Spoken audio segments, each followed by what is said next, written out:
Hej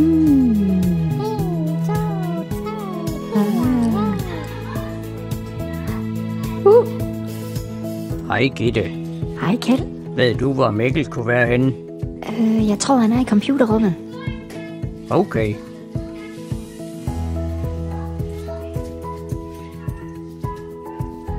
Hej Andreas. Hej Mikkels far. Har du set Mikkel nogen steder? Jeg tror, han er inde i puderummet. Jeg har lige scoret 14.000 i Agario. Cool. Hej. 25, 26, 27, 28, 29, 30, 32, 33. Hej Kjeld. Hej Sofie. Ved du Vil du hvor? prøve at se, hvor har jeg op? Ved du, hvor Mikkel er henne? Men Mikkel, han er derude og lege med Simon.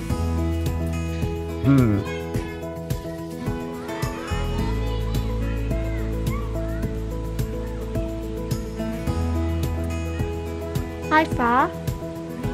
Hej Mikkel. Vi har lidt travlt. Du skal jo til fodbold i dag, så lad os finde dine tasker og komme hjem. Okay. Farvel, Simon. Hvad har du så lavet i dag? Det kan jeg ikke huske. Jamen, hvem må du så lege med i dag? Det kan jeg heller ikke huske. Okay, lad os lige spole tiden tilbage til klokken 4 og starte forfra. Men nu introducerer vi Zombio. Kjeld kommer for at hente Mikkel. På Zombio kan han hurtigt se, at Mikkel er ude ved skibet sammen med Simon. Ah.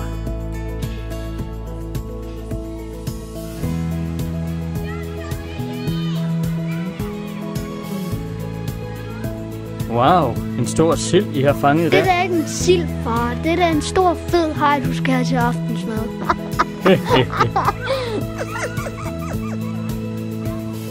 Lad os komme hjem og få den smidt i ovnen. Det bliver mor glad for. Okay, farvel, Simon. Nå, men har du så lavet noget sjovt i dag? Ja, det kan du tro. Prøv lige at se her. Først spiller jeg Minecraft sammen med Peter, så spiller vi stikbold over i helgen. Nå ja, så bagte vi boller, og så fangede vi hajer. Wow, sikke en masse du har nået i dag. Prøv lige at tjekke min zombie, han er ikke boblet nice med den der fede hjernekugle. Den ligner dig rigtig godt. Farvel Mikkel, og tak for en dejlig dag. I morgen opretter jeg en bålø, så vi kan lave snobrød. Hvor fedt, den skal jeg helt sikkert være med på i morgen. Hej hej. Hej hej.